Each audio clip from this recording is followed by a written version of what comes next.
Hello guys, it's me Daniel Goodson, the host of my Fluent podcast, which I basically started to become a better English speaker, but also to share my tips and tricks on how to become a fluent speaker in a foreign language. This episode is part of a themed series called The Brave 85. You might jump back to episode 85 to learn more about the Brave 85. And I have to say that I really had a blast when interviewing Ricardo from Brazil, and I wanted to know more about his quite unique approach. So basically people were meant to speak freely and record themselves for a competition. Ricardo he didn't play by the books, but it doesn't matter. He came up with this funny idea to fake an interview with Luke Thompson, who initiated the competition, by the way. You'll find the link to the 2-minute fake interview in the show notes. So Ricardo combined a passive activity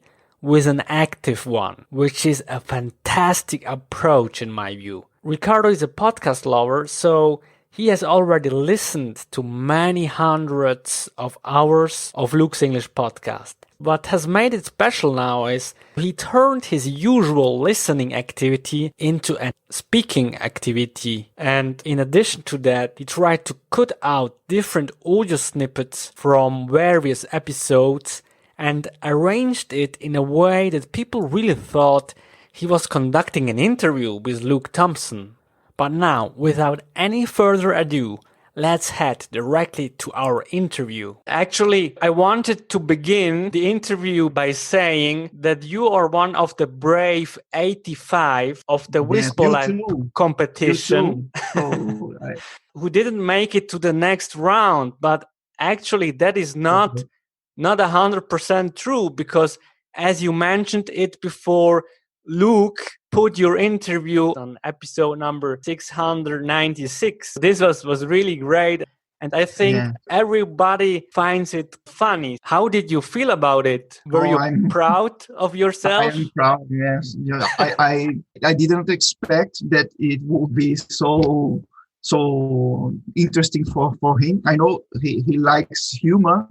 But this was the intention to make everybody's laugh. So I am proud of that piece of work. So my question is, when was it that you decided to take part in this Whisper Lab competition? Yes, I am a long-term listener.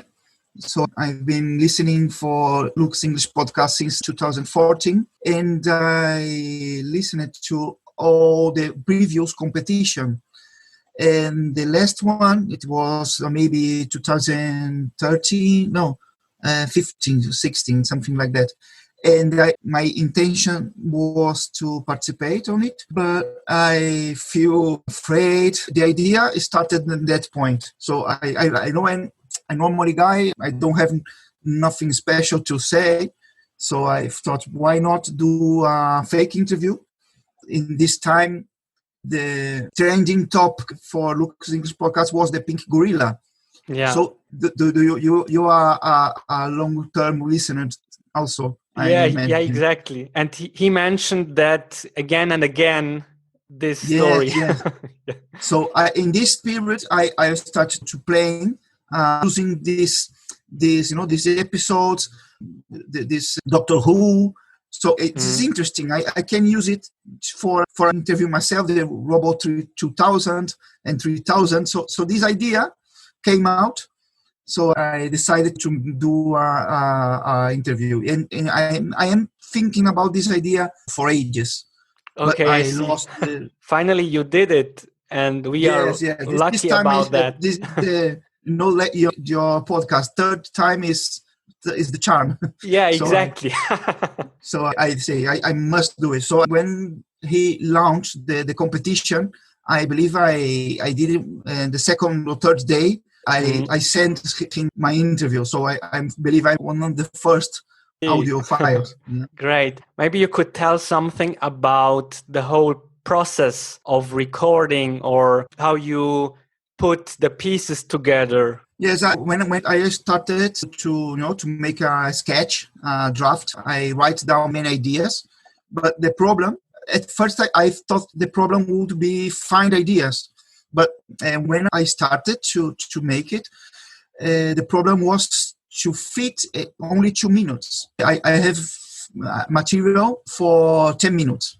So I need to choose only 2 or 3 jokes or sentence to keep in this gap from 2 minutes.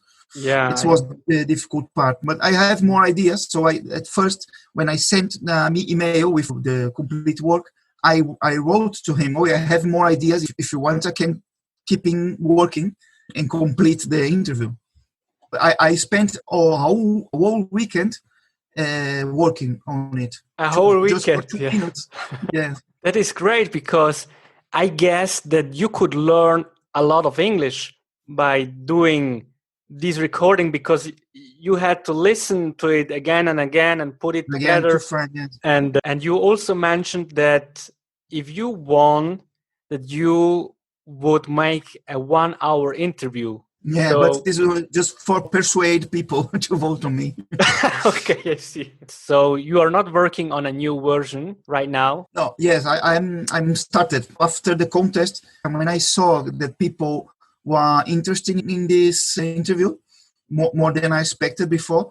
Just now I'm writing down the ideas and making the draft again. But I know it takes its time. It's not easy to prepare. As I said, I spent a whole weekend just for 2 minutes. So because I remember that Luke said something, but where is it? I need to search for all the episodes and find that special 2 seconds when he said exactly that. So it's the searching part is the most difficult one. Yeah, I can absolutely understand what you are saying, because as a matter of fact, many years ago, I also had a similar idea. I wanted to make like my favorite quotes of Luke, and then I started out, I was putting it together, and I just got overwhelmed by all the materials, because there are so many episodes, so much content. That's why I couldn't finish it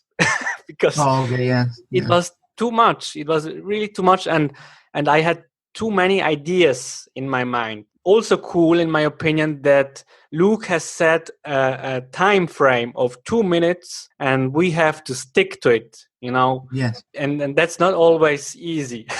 Not easy. I've overpassed this limit, and my total file was 2 minutes and 6 seconds. So I hope I prayed for him to not cut my work down for 6 seconds. Yeah. Have you listened to all 85 people? Yes. I have listened to all of them more than once, because I took notes and then I re-listened to different audio bits so that I could learn more. I think there were about 101 participants, but as a matter of fact, there were thousands of listeners, but I think that not a lot of them try to step out of their comfort zone and participate. Yes. What do you think? Why do people prefer to just listen to the podcast? Oh, yes. I've been one of them once, it's easy to just for listen, and I use podcasts a lot just for listen when I am multitasking, I not stop my life to listen to. I'm when I doing shop or ironing, I am listening a podcast. So in this case, if you participate on this contest, go out of your comfort zone. So I believe if you are using a podcast just in a passive way, you just expect, you want to continue going passive, Yeah. So it's difficult to, if I want to be active, I will do essays or do a English course, a traditional English course. So it's difficult to go further, go to the extra mile, Yeah, of course. What would you have thought if you won and then you could go to Luke's English podcast? I imagine that you would have been very nervous, I guess. Oh yes, but I believe it's the same nervous I am now. Okay.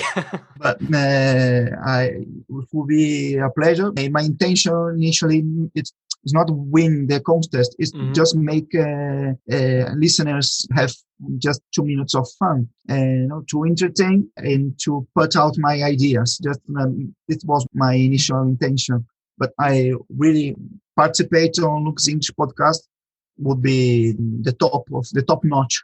For my aspiration. So. And I think you absolutely reached your goal because because people thought it was really funny and maybe you could also inspire other people to make a podcast or something like that. Yes. And actually I conducted an interview with Luke, I think 3 years ago. Yes, I've listened. And I can tell you that I was so nervous, but Luke made it very easy for me because Luke just went on and on by talking. He's really good in talking about everything. And so I didn't have to talk very much, but it was really a cool experience. And that's also the reason why I decided to make more interviews now. For example, with you, because it's just great to get in touch with people and to learn about their experience. And you mentioned that you listen to a lot of podcasts. So what other podcasts could you recommend to learn English? Do you have something in mind? Yes, I've tried a lot of podcasts. As I said, I've started to listen to podcasts in 2014. But I have my favorite list now. Of course, my favorite podcast is Luke English podcast.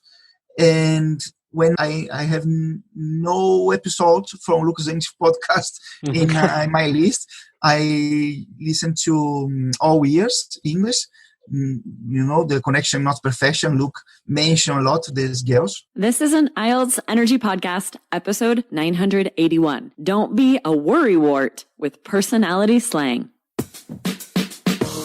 Welcome to the IELTS Energy Podcast from All Ears English, downloaded more than 18 million times with former IELTS examiner Jessica Beck and Aubrey Carter, the IELTS whiz. If you are stuck with a low score, our insider method will help you get the score you need to unlock your dreams. Today you'll learn slang phrases to use on IELTS speaking that will not only make the examiner smile, but also make him or her give you a 7 or higher. Listen up and don't be a doormat on your next IELTS exam. They are very great. The IELTS, I'm not preparing IELTS, but I believe it's the best podcast for who are preparing IELTS. And I've listened a podcast not for English learners, but I'd like to mention because I like it very much. Marathon Training Academy. I consider myself a runner. So they speak about marathons and preparing endurance, nutrition. Interesting. Yes, for natives. So it's difficult to follow at the beginning. Yeah, totally American. If you are looking for American accent, it's your cup of tea. Yeah. Toughest mental challenges. And this comes from a guy who set an FKT on the Great Himalaya Trail and finished first at Western States in 2017. That's nuts, man. 100 miles around your house, through your house. Yes. He had his family there cheering him on for some of it when they weren't sleeping. That means you have to run by your couch every lap. He said it was running by his bed that was the most challenging. But now you can understand it better because you got used to it, I guess, to this podcast. Yes. And after 6 years listening to a podcast, I can say my listening skills have improved a lot. They are much better than my other skills, like writing and speaking. So I at the beginning, I couldn't understand a movie, but today I understand 90% of a movie without subtitles. Okay, and what methods do you use? Do you just listen to the podcast without taking notes and stuff? I just listen. As I said, I multitask. I usually, when I commuting or make my homework, I'm listening to a podcast. When some podcast is very interesting or have some piece of, I repeat the podcast and take notes, but it's not common. Just for some very interesting topic, Usually I use it just for listening, and I pass through quickly. Besides of listening to podcasts, do you use other methods, or do you attend an English course or something like that? Yes, I am. Just this year, in the previous years, my only source of English was podcasting. But nowadays, I am doing an online course. And I have English classes, English conversation. I use your italki. We have classes through Skype. So this is what I'm doing now. And on italki, do you take lessons to have a conversation? Is it more formal? A lot of grammar and stuff? No. I enjoy conversation. Natural conversations. Sometimes we discuss about some essay or a specific topic, focusing on my exams. I'm taking the Cambridge exams on March, but usually I like to talk. You are just having right now a natural conversation about everything. Okay, I see. And what type of exam do you take on the Cambridge? Is it the advanced? I'm targeting the C1 level. Okay, great. Because I think it is also important to have a goal in mind, so that we don't get stuck. Maybe it is really wise to have that. I think sometimes I am not so wise, because sometimes I just consume or listen to podcasts and so on. Maybe I should also go for an exam or something like that. Well, the most important thing is to make what you are passionate about, I guess. Yes. I am immersed on English culture. I like it. I don't need any certificate for my work. I don't need, but I like it. It's a hobby. I am studying English. I can say it's a hobby, but targeting a certificate, it helps you to maintain the focus. Yeah, of course. And keep pushing, Yeah. And do you learn other languages? Yes, I am Brazilian. I was born in Brazil, but I've been living in Spain for 20 years. So I speak Spanish and Portuguese. And another Catalan who is just speaking in Barcelona, there's not dialect, but it's a third language for me. So you are learning it, but without podcasts, I guess. No, just in real life. Yeah, I was in Barcelona a couple of years ago, and it was quite interesting, to see the Spanish and the Catalan. And with the Catalan, I could only understand a few words, because it's not the same. It's similar than Spanish, but it's not the same. But it's a Latin language. So, sorry, you are from Swiss? Yes, I am from Switzerland, but my father comes from Argentina. Ah, okay. So you are almost neighbors, Yes. Well, I used to speak a lot of Spanish when I was a child, but these days I got a bit rusty, It's a shame a little bit. I am living in the German-speaking part of Switzerland. I ask you. Okay. So do you speak Swiss German? I speak Swiss German, yes. Okay. Because it's not the same than standard German. For example, people from Germany can't really understand me when I am talking my dialect, because my dialect is considered to be a bit exotic. Okay. I believe the distance between the Swiss German and German, the main traditional German, is the same than Spanish to Catalan. The origin is the same, but some words developed differently. Yeah. Okay, but as a Swiss guy, I imagine you speak French too. I speak French too, but I am also a bit rusty because I don't use it very often, to be honest. Yeah, and we have also the Italian language, for example. I took a course last year, but it's pretty basic, you know. I can understand, but when it comes to speaking, it's really difficult for me. Okay. Yeah. What about your Brazilian or about your Portuguese? Is it becoming a bit rusty, or do you use it still in your daily life? Yes, if my parents listen to me now, they are be mad. But when I am living here in Spain, and all my friends and family here are Spanish. So I just call my parents once a week or twice. Yeah. So when I'm a little rusty, but I need 2 or 3 days to warm up and start talking fluently again. But yes, but I'm half Spanish, half Brazilian, because I spent 20 years in Brazil, 20 years in Spain. So I consider myself half, and Portuguese and Spanish are my native language now. But I am not using Portuguese in my daily routine. Okay. And my last question would be, I am really curious about that. Where does it come, this passion for English? As you mentioned, you have now all your friends there who are speaking Spanish. You are originally from Brazil, but nevertheless, you are so passionate about learning English.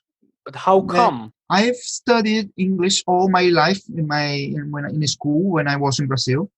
But as your last guest said, in Brazil they aim for grammar and grammar. Here in Brazil, we do have English classes at school, but we usually just learn grammar and this kind of stuff. I remember after I graduated from high school, I couldn't speak in English at all because, yes, here in Brazil, we just learn grammar and this kind of stuff. So I know English, but it's when I started the university, I discovered that it's false. So I start to study English again, and I did English courses. Okay. So, but after the university, I came to Spain and I forgot completely English. Here in 2000 when I came, nobody speaks English. Nobody speaks English in any movie or no original version. So my English was parked completely. But in 2014, I decided to change this situation completely. So I've started to listen to podcasts. I discovered podcasts. Yeah. It's a new thing for me, and started to switch the movies to English, and it becomes a hobby since of then. I'm obsessed with with English now. I'm trying to immerse in English word. I've traveled to England sometimes since of then to try to when I go to Malaga in Mediterranean coast of Spain, there are a lot of British people there. So I try to talk with them as much as I can, but it's not just for hobby, Thank you very much, Ricardo, for being on my Fluent podcast. It was really pleasure. great. And you're very nice. You'll have a new listener for your podcast now. Yes, Thank you, Ricardo. It was a pleasure. It was a pleasure for me. Bye. Bye-bye. Bye.